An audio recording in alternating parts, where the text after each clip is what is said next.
Eu converso agora com o Coronel José Vicente Silva, ex-secretário nacional de Segurança Pública. Coronel, boa noite. O país vai sediar os dois mais importantes eventos esportivos do mundo. A criação de regras para o uso dessas armas não letais pode ajudar na manutenção da ordem? É imprescindível depois das grandes demonstrações que nós tivemos, que saiu completamente do padrão que habitualmente as polícias costumam enfrentar com as suas estruturas de choque. Percebeu-se que isso pode ser uma tendência de ter grandes manifestações para as quais a polícia não tem o preparo adequado e uniformizado para todo o país. Os nossos policiais são treinados para o uso dessas armas menos letais, da mesma forma que são treinados para o uso de armas de fogo? Eles estão preparados? O treinamento é muito heterogêneo. Em São Paulo, um soldado se prepara com 700 tiros, da maioria dos estados com 50 tiros, de balas verdadeiras.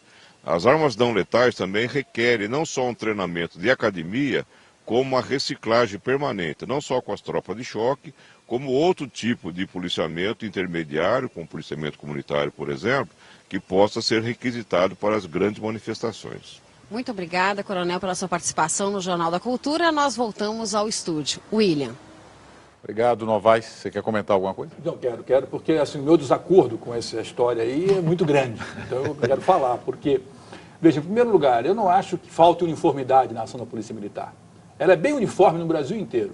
Pancada, brutalidade, violência contra os pobres, principalmente. Então não está faltando padrão, não. A nossa Polícia Militar é bem padronizada porque ela é indevidamente militar. Se a polícia não pode ser militar, se é militar, não pode ser polícia. É o inimigo, o militar enfrenta o inimigo. A polícia trata com o cidadão. Na qualidade de suspeito, no máximo, porque quem vai definir culpa é o judiciário. E isso está faltando aqui. Então, eu não acho que tinha que criar grupo nenhum para ver como é que uniformiza a ação da polícia. Ela já está uniformizada. O que tinha que fazer é criar um grupo para ver como é que nós exterminamos a polícia militar. Como é que a gente acaba com a polícia militar e constrói uma polícia civil com diferentes departamentos e aí um departamento de choque. Dizer que a PM agiu às vezes com extremo rigor não é verdade. Aquilo não era rigor. Aquilo era uma ação absolutamente brutal. Você está propondo criar uma nova polícia ou tirar a polícia da rua? Não. Criar uma nova polícia. Uma nova é evidente polícia. que tem que ter uma polícia na rua. Nenhum estado pode viver sem uma polícia na rua. Mas uma polícia não militar. Uma polícia sem a hierarquia militar, sem o treinamento militar. Porque, veja, isso foi um resquício da ditadura. Ficamos com uma polícia militar porque a ditadura paisano-militar, esse é o detalhe. Nós tivemos uma ditadura paisano-militar. Os paisanos de estimação dos militares legitimaram a ditadura. Essa PM, paisano militar, criou a PM, Polícia Militar, que é absolutamente indevido. O cidadão não tem que ser enfrentado militarmente. Por quê? Porque o militar, quando ele enfrenta o inimigo, ele já entende que o outro está inteiramente despojado de direitos.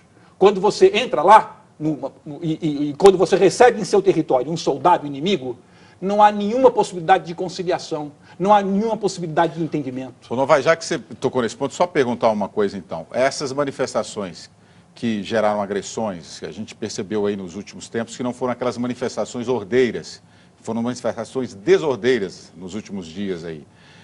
Como é que faria no caso dessas manifestações sem polícia ali? Como é que a polícia faria para controlar isso, sem usar a força, se os caras estão usando a força? Eu fico com essa dúvida, porque ali, na verdade, a polícia ficou observando e eles usaram a força, né? Sim, essas coisas são absolutamente inevitáveis em situações democráticas. Em situações democráticas, o comportamento, né, mais aguerrido de certos indivíduos está previsto. E tem que ser coibido, evidentemente. Mas não como nós tivemos com o uso dessas armas, não é? Que atingiram um monte de gente que não tinha nada a ver com o que estava sendo feito, e mais, pessoas que mesmo ao serem contidas, o foram com extrema brutalidade. Teve uma menina que nós mostramos aqui na TV Cultura, a menina sendo arrastada, e ela começou a dizer até inocentemente, está doendo, porque os soldados a arrastavam pelo chão. Eu quero defender a polícia, hoje eu vou fazer o papel do advogado do diabo. Então, eu quero defender um pouco a polícia militar. Talvez não, a polícia militar não teve o preparo necessário para conviver com esse tipo de situação. Nem nós, né, sabíamos como era uma manifestação pacífica.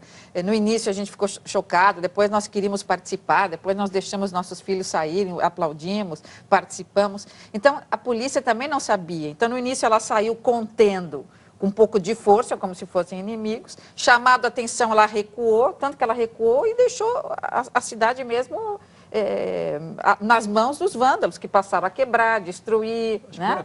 Ou seja, o que demonstra que a Polícia Militar não teve o treinamento esse que você gostaria que ela tivesse. Não, eu não estou pedindo treinamento para a Polícia Militar, não. Estou pedindo a dissolução dela. Porque, veja bem, não é verdade que eles não sabiam isso. Sabiam sim, quando eles enfrentaram as passeatas pela anistia, quando eles enfrentaram as passeatas pela contra-caristia no Brasil, nos anos 70 e 80. Tempos, não, mas era a mesma polícia. Eles enfrentaram do mesmo jeito que eles enfrentaram agora. Ou seja, eles não só sabiam o que estavam fazendo, como mantiveram o aprendizado durante décadas. Então o treinamento ficou sendo o mesmo, quando o treinamento deveria ser diferente. Mas não tem como treinar diferente uma polícia que é militar. Ela vai sempre enfrentar os outros como inimigos. Ela não vai ver o outro como cidadão. Isso é claro como um céu azul. Não há possibilidade nenhuma. O que nós temos que ter é assim, o que sentido faz? A pessoa, quando você liga para lá e diz assim, ó, estou com um sujeito ouvindo música aqui do meu lado me perturbando. Que sentido faz? Que a pessoa que te atende lá, esse chamado, seja da mesma corporação polícia militar, do que aquela que vai enfrentar um assalto a banco. Não faz sentido você ter essa corporação. Isso só interessa a quem? A cúpula da polícia. E eles recuaram agora, sabe por quê? Porque a opinião pública fez recuar, porque agora tem eleição daqui a um ano.